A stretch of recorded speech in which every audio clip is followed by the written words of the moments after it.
mes souvenirs de la Seconde Guerre mondiale. Exactement. J'avais 7 ans à l'époque. Je vivais à Beonne, un petit village près de Bar-le-Duc, où mes parents étaient agriculteurs. Comme dans beaucoup de villages, à l'époque, la vie, c'était, ma foi, tout tranquille, tout paisible. Hein. Et puis, nous voilà inquiétés par la venue des Allemands, enfin. Alors, il a fallu s'adapter au problème. On était inquiétés par les trains de munitions, les bombardements, enfin, à l'époque.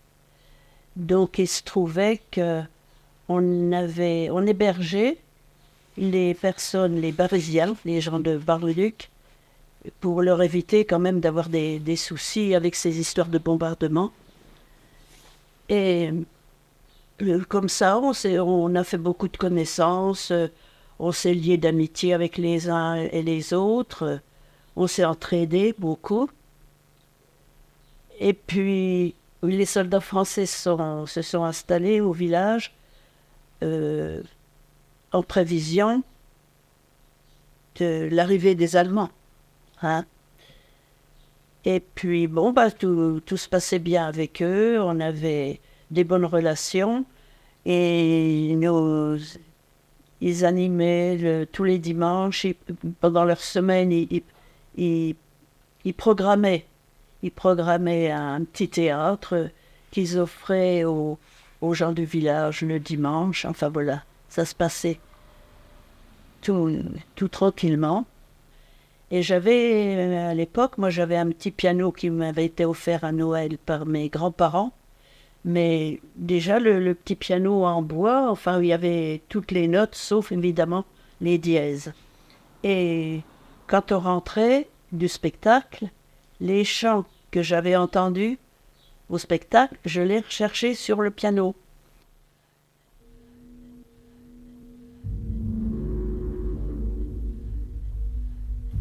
Et puis, les Allemands, évidemment, prenaient de plus en plus d'extension. C'était les trains de munitions, les bombardements.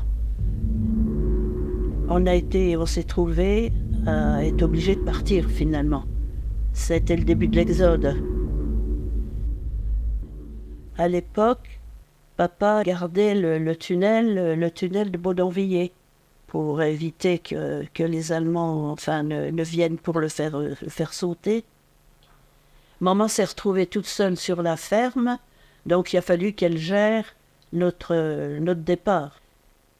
Et quand on a évacué, ce sont les soldats français qui étaient au village, qui ont amené les enfants et les personnes âgées avec leurs camions pour les éloigner du danger du fait de Bar-le-Duc tout à proximité où il y avait des bombardements.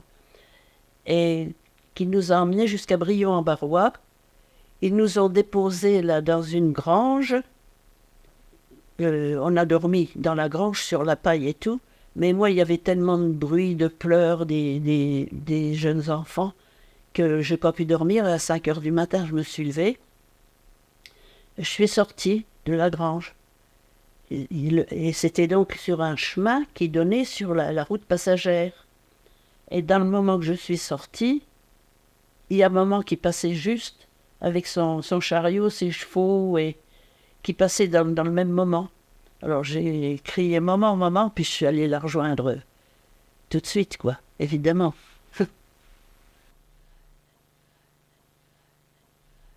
Et notre objectif, c'était d'aller retrouver nos grands-parents, oncles et tantes, qui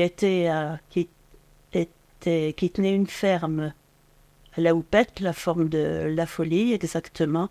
En bas du Z de la Houppette, on appelait ça le Z, mais maintenant avec la Nationale 4, tout ça ça a disparu. Et là donc, on s'est rassemblés. On a eu la joie par contre de revoir papa. Son chef lui avait donné l'autorisation de venir nous dire au revoir. depuis Baudonvillers, depuis le tunnel. Et donc on s'est rassemblés avec mes grands-parents, oncles et tantes.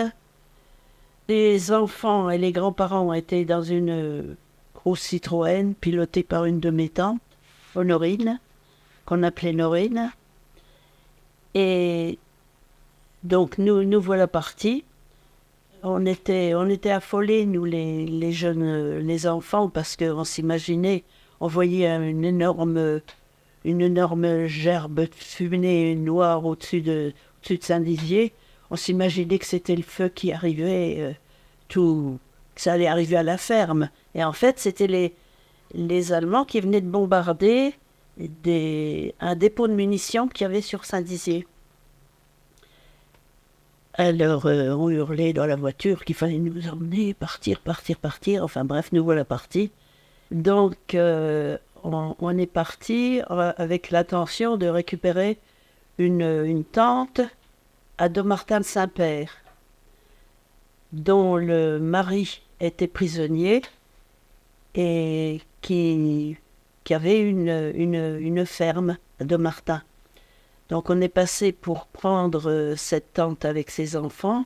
La tante venait d'accoucher, elle était toujours sur son lit d'accouchement, même quand on est arrivé, mais enfin. Et on est resté un moment. Il y a également un chariot d'un couple alsacien qui est venu se réfugier à la ferme, qui était dans la cour. La dame était également en train d'accoucher, elle, en haut de son chariot. Et les Allemands, sans doute ayant vu le chariot, ont bombardé. On s'est retrouvés dans un réduit. Ça doit être 17 personnes qu'on était. J'ose pas dire le mètre carré, mais c'était juste un passage entre la cuisine de chez ma tante et une montée d'escalier qui allait au grenier. Alors c'était vraiment une petite surface. On était tellement affolés, on était tous serrés là. Tout volait partout.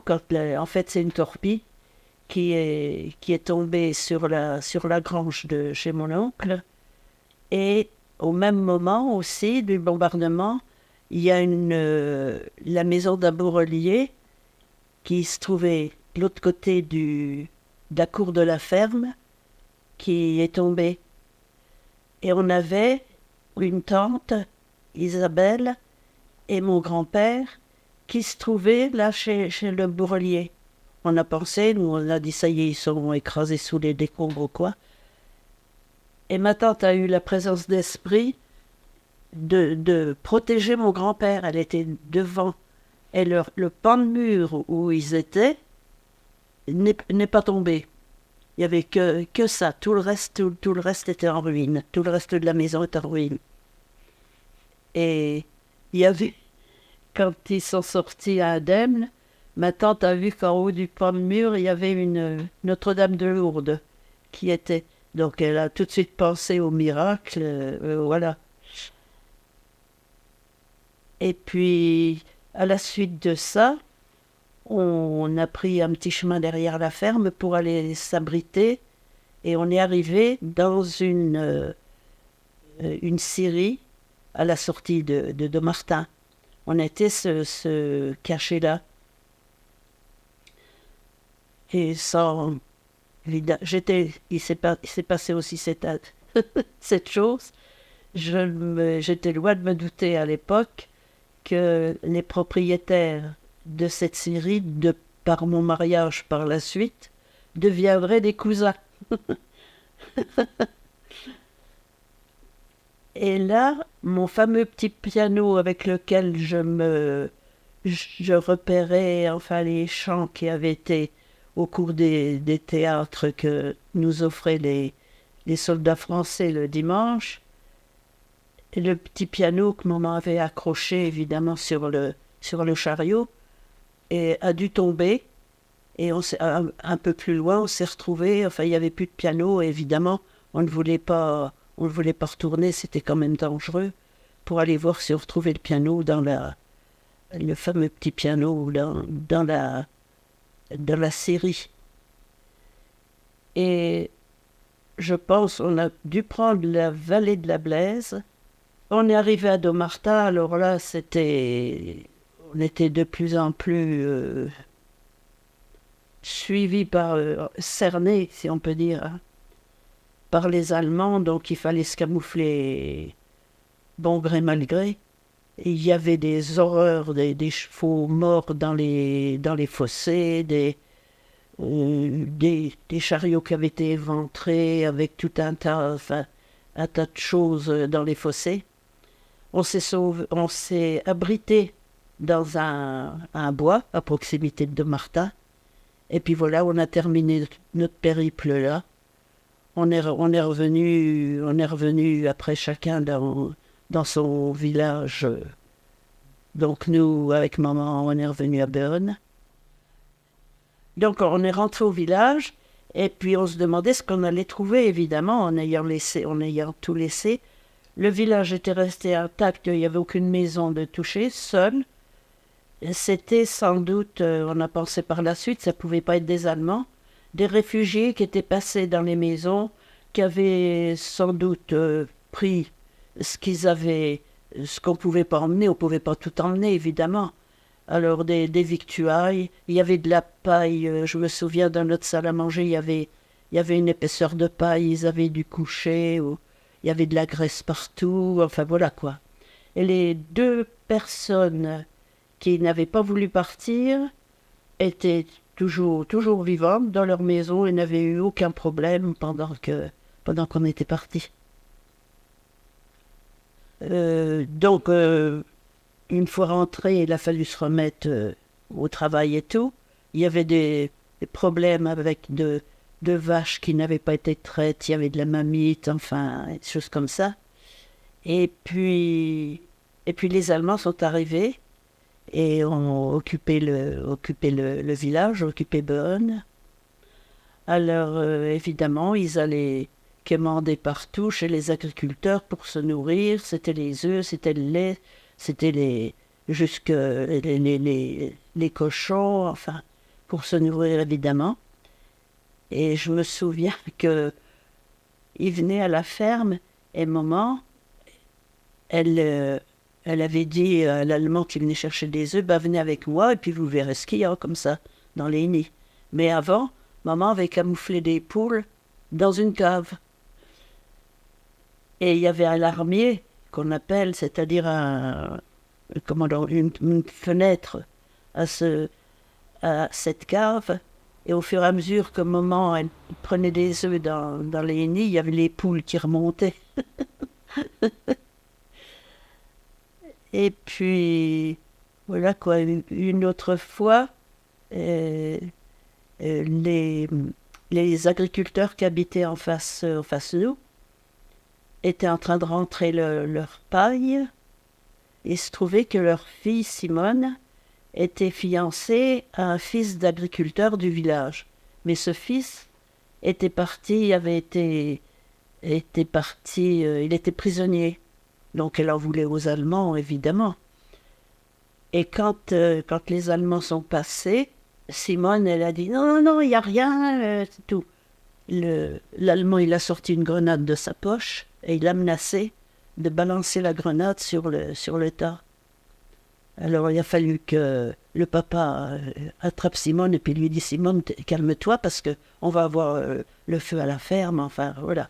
Hein. » Quand on est rentré d'Exode, papa, dans l'intervalle de Baudonvillers, les soldats français avaient été pris par les Allemands et dispersés comme ça dans les fermes, dans les villages.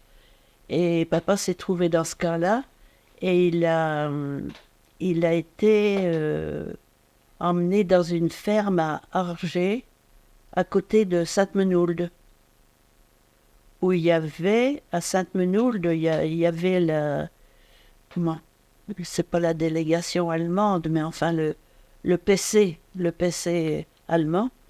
Et quand on est rentré d'Exode, maman a fait des pieds et des mains pour aller récupérer papa, essayer. Sans grande conviction pour beaucoup, mais elle a tenu bon. Et puis, on est allé, je me souviens être allé avec elle à Arger. Alors, on était même logés à la ferme où papa était. Et le temps, maman était partie à Sainte-Menehould pour voir les Allemands, pour discuter avec eux, et puis voilà, essayer donc de libérer papa. Et moi, on avait une chambre, et j'étais restée toute seule dans la chambre. Et c'était une chambre à côté de la nôtre, c'était les officiers allemands qui logeaient dedans. Et j'entendais le pas des bottes dans la chambre. Alors j'étais toute camouflée dans le lit de peur qu'ils ouvrent la porte et puis qu'ils viennent. Parce qu'ils ne savaient pas qu'il y avait des Français qui étaient là à côté, qu'on était à côté, quoi. Je dis par curiosité qu'ils viennent voir, puis qu'ils me trouvent là. Enfin bref, ça s'est bien passé, il n'y a pas eu ce problème-là. Et puis maman arrivait à avoir gain de cause. On a libéré papa, alors on est revenu avec papa à Béonne. Ouais.